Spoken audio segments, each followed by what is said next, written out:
Assalomu alaykum jigarlar, sizlar bilan Svarchik Nomeradin. O'quv markazimizda yana bitta shogirdimizni Xudo xolasa chiqaryapmiz. Xudo xolasa yaxshi rezultatga erishdilar. Qisqa vaqt ichida 1 oyga kelgandilar.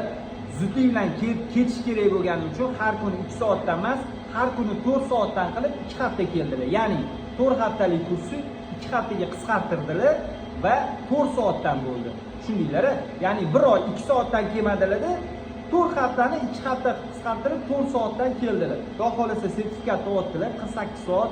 Xudo xolasa juda ko'p narsalarni o'rganib ketdilar deb o'ylayman. Bu yoq endi o'zlariga bog'liq. Inshaalloh yog'iga hammasi yaxshi bo'ladi degan umiddaman. Akam yana bir marta hunarli bo'ldilar.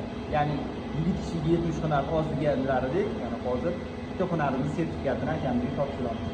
Aka, Alloh rozi bo'lsin. Xudo xolasa, Xudo nasib qilsa akamiz yaxshi rezultatga erishdilar va bundan keyin mana shu hunarni orqasidan halol mehnat qilib inshaalloh uyidagi ota-onasini va o'zi shu hunar orqasidan Makkalarga borib hoji aka bo'lib keladi, ota-onasini hoji buva, hoji ota qiladi degan umiddamiz. Hammalarga assalomu alaykum. Sizlarni o'z o'quv markazimizda qolamiz. Inshaalloh ko'rishamiz. Jonli sog' bo'ling.